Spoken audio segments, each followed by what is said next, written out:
माननीय अध्यक्ष जी, मैं समझता हूं इस बजट के अंदर देश के जो सबसे ज्यादा आबादी, जिनका जीवन 60% से ज्यादा खेती और किसानी पर निर्भर है, उस मंत्रालय की चर्चा में आपने मुझे बोलने का मौका दिया। अध्यक्ष जी, आपका बहुत बहुत आभार व्यक्त करते हैं। अध्यक्ष जी, आपके माध्यम से हम आभार व्यक्त करना चाहते हैं अपने राष्ट्रीय अध्यक्ष आदरणीय अखिलेश यादव जी का भी, जिन्होंने पार्टी की ओर से मुझे यहाँ पर किसानों के मुद्दे पर अपनी बात को कहने का मौका दिया।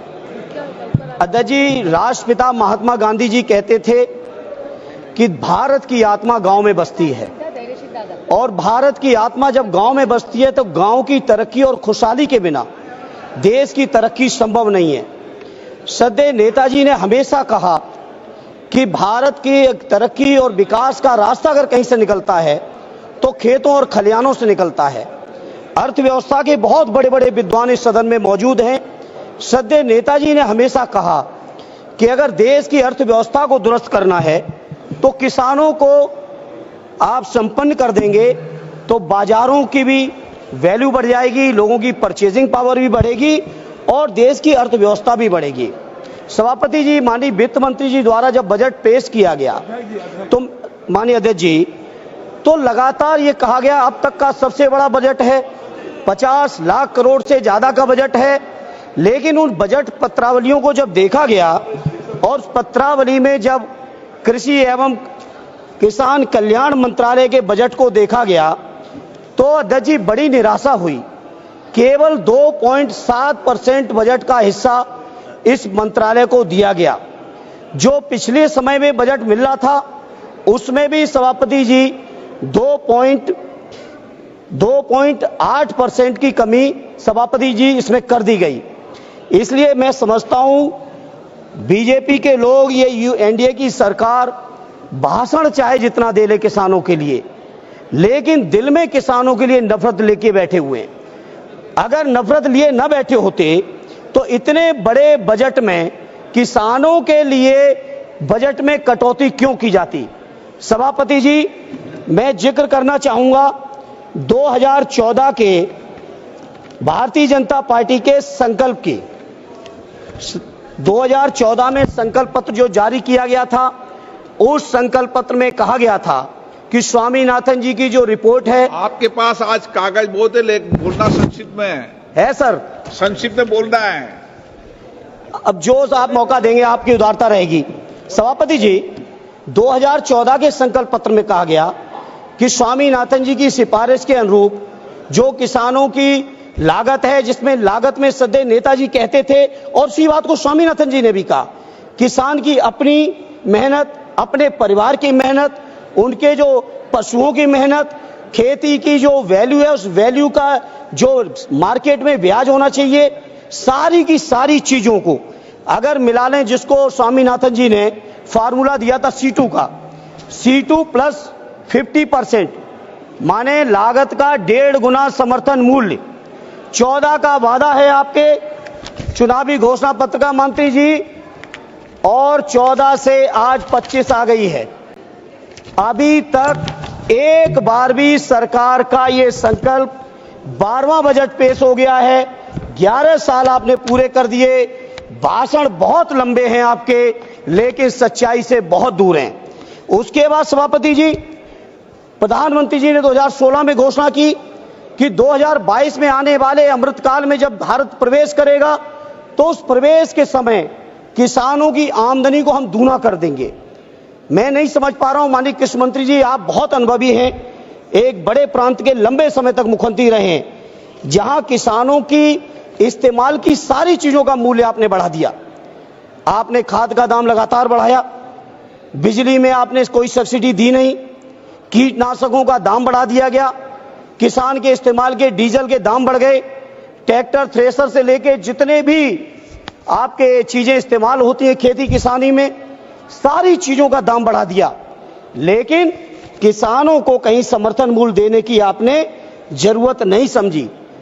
जहां आपने वादा किया था 2 गुनी आमदनी का, जहां आपने वादा किया था C2 प्लस 50% का, आज मैं बड़ी जिम्मेदारी से सभापति जी कहता हूं, देश के किसानों की हालत यह है कि अगर वो कर्ज न लें तो लागत भी ऐसी लागत के बराबर भी कहीं मार्केट में मूल्य नहीं है।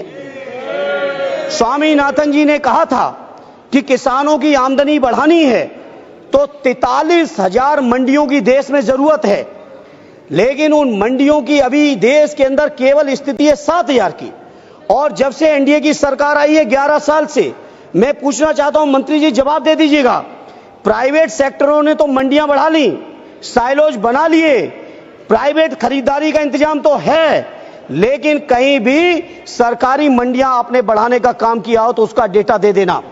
उत्तर प्रदेश के अंदर आदरणीय अखिलेश यादव जी ने मुख्यमंत्री रहते हुए विशेषकर बुंदेलखंड से लेकर उत्तर प्रदेश के विभिन्न इलाकों में सैकड़ों मंडियां बढ़ाई थी, उन मंडियों को नहीं बढ़ाया।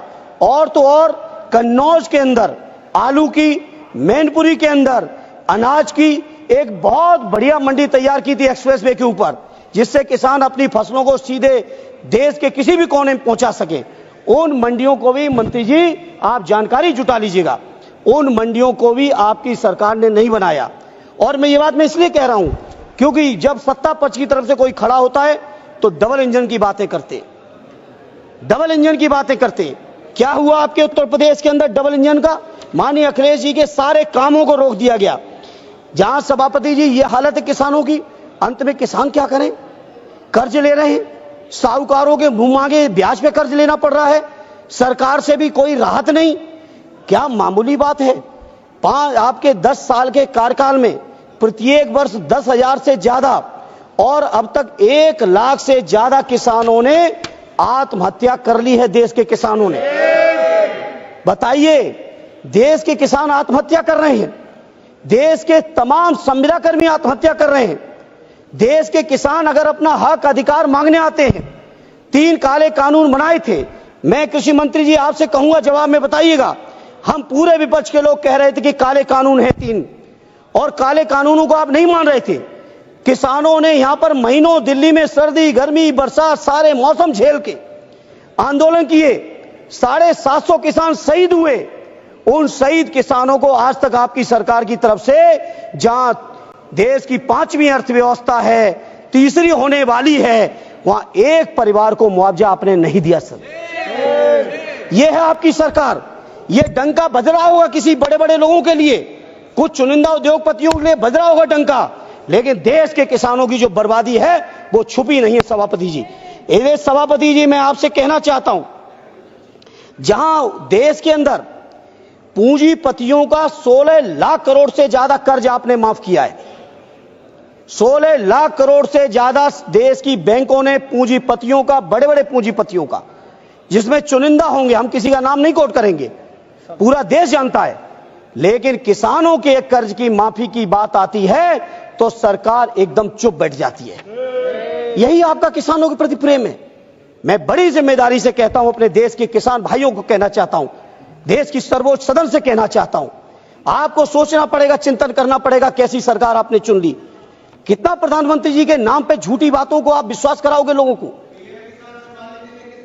कह रहे कितना दिया है, उससे एक मिनट शब्द, जितना दिया है सुन लो, उससे ज्यादा आपने जो यूरिया की बोरी 50 से 40 कर दी, उसमें काट लिया है।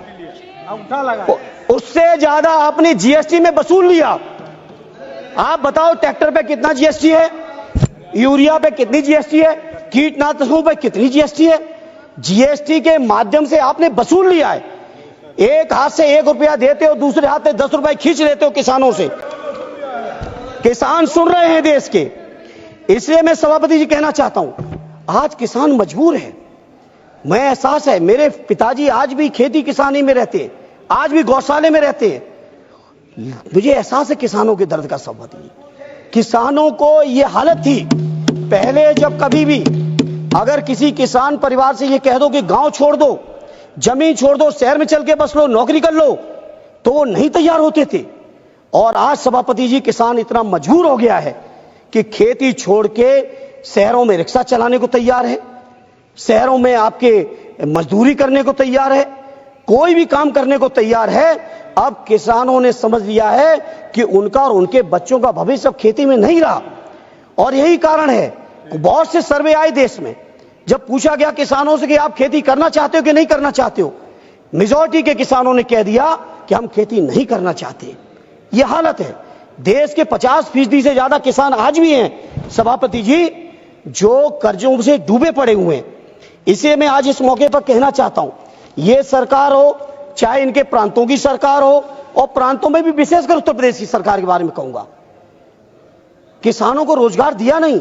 हां, एक रोजगार माननीय मंत्री जी आपकी सरकार ने किसानों में दे दिया, और किसान परिवार के सभी लोगों को दे दिया, चाहे 2 डिग्री टेम्परेचर हो, 3 डिग्री टेम्परेचर हो, कोहरा हो, तुषार हो, बारिश हो, मूसलाधार बरसात चल रही हो, या गर्मी की तपन हो 50 डिग्री से ऊपर की, हर परिस्थिति में किसान परिवार की महिलाओं को, किसान परिवार के बच्चों को, किसानों को स्वयं अपने खेतों की रखवाली करनी पड़ रही है पूरे उत्तर प्रदेश के अंदर छुट्टा जानवरों से। यह हालत कर दी आपने किसानों की। कहीं ना कहीं मैं समझता हूं किसानों की दुर्दशा आप सब लोग सुनियोजित तरीके से कर रहे हो, क्योंकि ये किसान जो समाज है बहुत स्वाभिमानी समाज है, बहुत जज्बाती समाज है। ये सरकार की गलत नीतियों का जम के विद्रोह और विरोध भी करता है। इसलिए सरकार चाहती है किसान कर्ज में उलझे रहें, किसान अपनी समस्याओं में डूबे रहें, किसानों में कहीं संपन्नता ना जाए। किसानों में संपन्नता आएगी तो उनके परिवारों के लोग नौकरी से लेकर सम्मान स्वाभिमान का जीवन जिएंगे। ये सरकार पूरी तरह से चाहती है कि कैसे भी किसान बर्बाद हो। अभी सभापति जी पूरे देश ने देखा, अमेरिका से जंजीर में बंध के नौजवान आ रहे। ये कहां के नौजवान थे? और ये तो संपन्न प्रांत जिनको हम मानते हैं देश में, पंजाब के नौजवान, गुजरात के नौजवान, हरियाणा के नौजवान, ये सारे नौजवान किसान परिवारों के थे जो खेती कर्ज अपने परिवार के बुजुर्गों की परेशानी से आगे जाके जमीन बेच के, जमीनें गिरवी रख के विदेशों में गए, और विदेशों में अरे बाबा चुप रहो बाबा। अरे इनको शांत रहने दो, जानते हैं किसान ये क्या करेंगे। ये हर एक में केवल बोलना जानते, बाकी कुछ नहीं। इसलिए अध्यक्ष सभापति जी, किसान परिवार के नौजवानों की हालत ये कर दी आपने 2019 का 5 साल प्रचंड बहुमत की सरकार, सत्ता पक्ष की तरफ से, जयप्रकाश भाई आपका नंबर आएगा भी, सत्ता पक्ष की तरफ से जो खड़ा हुआ प्रचंड बहुमत की सरकार, डबल इंजन की सरकार, 5 साल डबल इंजन की सरकार चलाने के बाद आपका 19 का जो संकल्प पत्र है, उस संकल्प पत्र में आपने कहा कि कृषि ग्रामीण क्षेत्र में 25 लाख करोड़ का निवेश करेंगे। ये 19 का आपका है। 14 से 19 सरकार चलाई, 19 से 24 भी आप ही ने चलाई, और 19 का आपका ये वादा है कि 25 लाख करोड़ किसानों की, हम कृषि उत्पादन को बढ़ाने के लिए 25 लाख करोड़ का निवेश करने के लिए प्रतिबद्ध हैं। तो बता दें माननीय कृषि मंत्री जी अपने जवाब में, आखिर ये प्रतिबद्धता आपके कहां चली गई? उसी के साथ ये भी बता दें माननीय मंत्री जी कि आखिर आपने 2022 जो कि आजादी के अमृतकाल का प्रवेश साल था, उसमें आपने वादा किया था आमदनी दूनी का। आज हम 25 में बैठे हैं, अमृतकाल के भी 3 साल गुजर गए हैं। एक किसान का नाम देश में बता दीजिए सभापति जी, बड़ी जिम्मेदारी से कह रहा हूं माननीय मंत्री जवाब में, और कि इस किसान की आमदनी पहले इतनी थी आज इतनी हो गई, घट गई। नहीं, ये बताएं मंत्री जी, कुछ किसान की डबल कर दिए 16 से 22 के बीच में।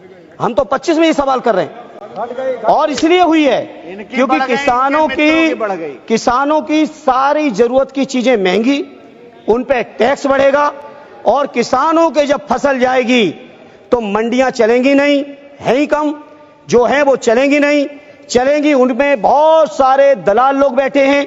किसान अगर सीधे मंडी में देना चाहेंगे तो नहीं देंगे, दलालों के रास्ते से अगर किसानों की उपज जाएगी तो वो चली जाएगी। एमएसपी की घोषणा आपने की है, हम इनकार नहीं करते, लेकिन आप मंत्री जी, आप पे डेटा होगा, आखिर उस एमएसपी का लाभ कितने लोग ले रहे हैं? क्या उस एमएसपी के आकलन के समय आपने कहीं भी किसानों की लागत का आकलन किया था?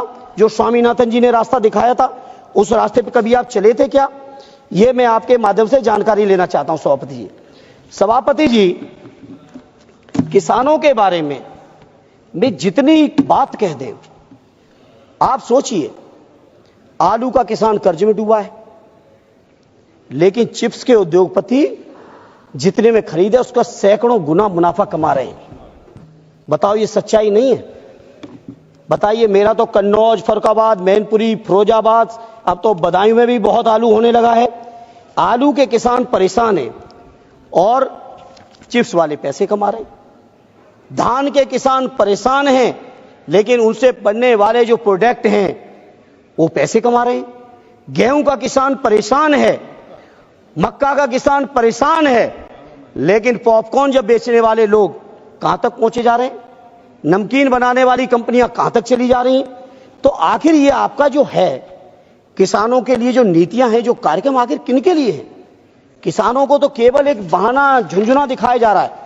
इसलिए आज सभापति जी, बहुत महत्वपूर्ण चर्चा, और इस चर्चा के माध्यम से मैं देश के किसानों से कहना चाहता हूं कि ये भारतीय जनता पार्टी के लोग हर हालत में किसानों की उपज, किसानों की जमीनों पर इनकी नियत है, जमीनों पर नियत है। सभापति जी, सरकारी बैंकें प्राइवेट की जा रही हैं, उन प्राइवेट बैंकों से किसानों को कर्ज, और उसका भविष्य ये होने जा रहा है कि किसानों की जमीनें भी कुछ चुनिंदा बैंकों और उद्योगपतियों के हाथों में होंगी, इससे ज्यादा कुछ नहीं होगा।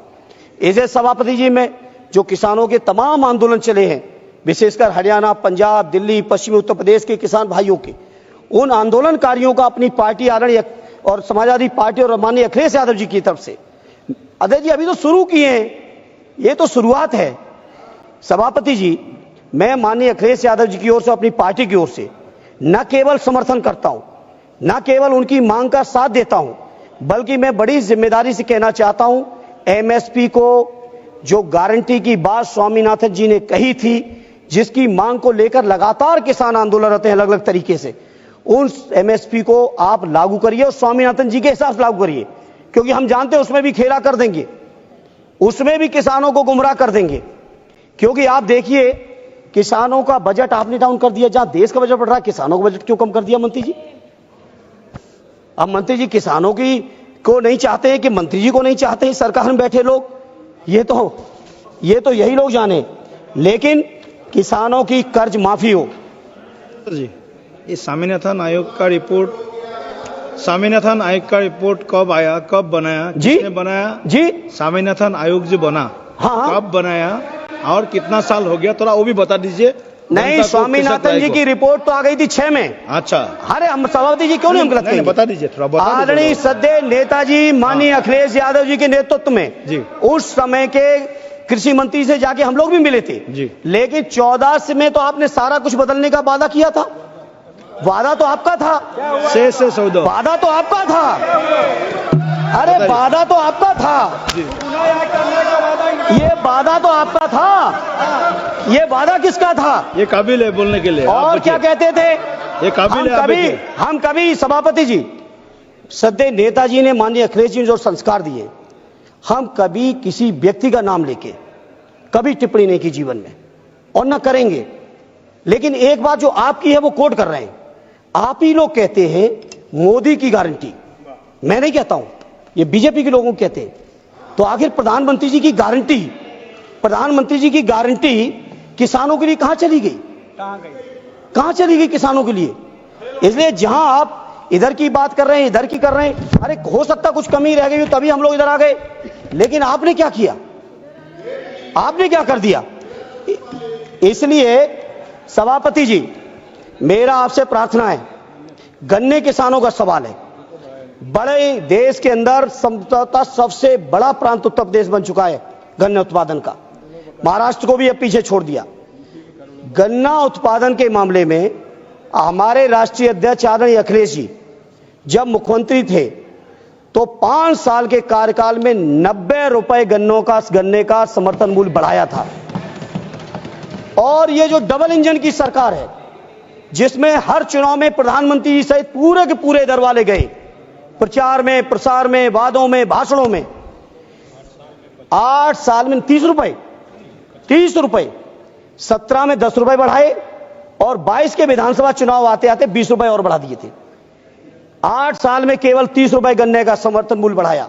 और वो भी समर्थन मूल्य बढ़ाना तो एक बात, इसमें वादे हैं, भाषण समय कम देंगे आप, वादे इन्होंने किए कि 15 दिन के अंदर गन्नों का भुगतान करेंगे। नहीं तो ब्याज देंगे। ये भाषण है, ये वादे हैं, घोषणा पत्र है। ब्याज तो छोड़िए, किसानों का मूल सालों साल नहीं मिल रहा है, सालों नहीं मिल रहा है।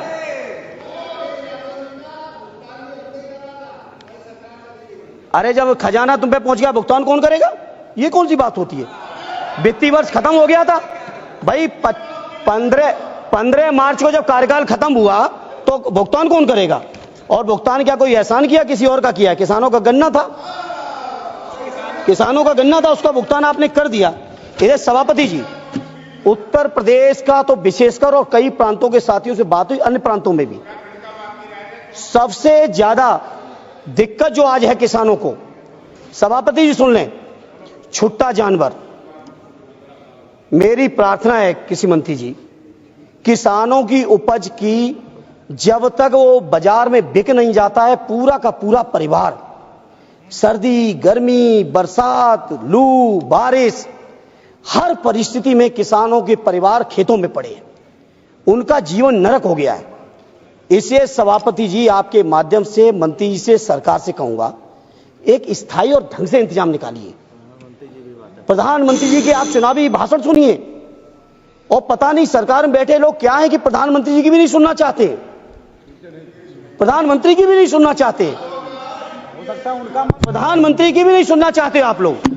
केवल धर्म के नाम पर मंदिर, मस्जिद, हिंदू मुसलमान नफरत फैला के, आपको अगर लग रहा है, केवल लग रहा है कि इस तरह से जनता का विश्वास जीत लोगे, तो देश का जनमानस, देश का किसान जाग चुका है। इसे मेरी प्रार्थना है, बहुत महत्वपूर्ण क्षेत्र है, बेरोजगारी का आलम पूरा देश जानता है।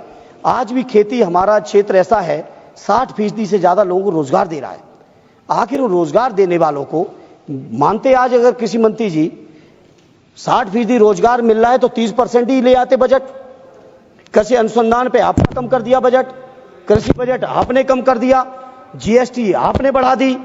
तमाम तरीके के किसानों के सामने जो चुनौती है, कहीं आपका मंडी का चैन बन नहीं रहा है, कोल्ड स्टोर का चैन बन नहीं रहा है, मार्केट कहीं बन नहीं रहा है, सिंचाई का कहीं इंतजाम है नहीं।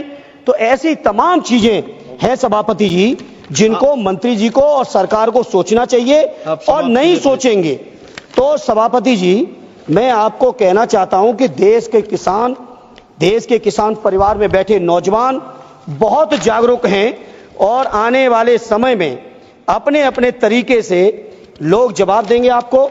इधर सभापति जी, किसानों की तरफ से मैं एक बात कहते हुए अपनी बात को खत्म करूंगा, क्योंकि आपकी भी घंटी हम बार बार नहीं सुनना चाहते, और भी हमारे साथी बोलने को पीछे हैं। बीजेपी के लोगों को लगता है किसानों की स्थिति बहुत अच्छी है। सच्चाई यह है, कृषि विकास दर से लेके, कर्ज से लेके, आत्महत्याओं से लेके, उनके ब्याज से लेके, मंडी से लेके, जीएसटी से लेके, उनके ऊपर मुकदमों से लेके, आप सोचो कि पंजाब के किसान चलते तो हरियाणा सरकार रोक देती है। कोई मामूली बात है? अंतरराज्यीय सीमा तो है, कोई अंतर प्रदेश देशी सीमा तो है नहीं। अंतरराज्यीय सीमाओं में रोक दे रहे लोग। 750 यहां मर गए, इनका कोई कार्रवाई नहीं, शहीदों का दर्जा नहीं, कोई मुआवजा नहीं। इसलिए मैं किसानों की भी समर्थन की मांग करते हुए, वो समर्थन करते हुए अपनी पार्टी की ओर से एक बात केवल सभापति जी, एक बात मैं कहूंगा कि हर हाल में ये किसानों को गुमराह कर रहे हैं। मैंने कई रिपोर्ट्स पढ़ ली, टाइम नहीं है बताने का। गुमराह करते हैं कि किसानों का कर्ज माफ करेंगे तो सरकार पे इतना खजाने पे बोझ आएगा। ज्यादा बड़ा बोझ भी नहीं आना है, ज्यादा बड़ा बोझ नहीं आएगा अगर सरकार करना चाहे तो। इसे मैं सरकार से कहूंगा, किसानों का कर्ज माफ कर दो, और भविष्य में किसान कर्ज ना उन पे चढ़े, उसके लिए भविष्य में कर्ज ना चढ़े, उनकी लागत का 1.5 गुना समर्थन मूल्य कर दो, तो किसानों का भी लाभकारी सौदा हो जाएगा।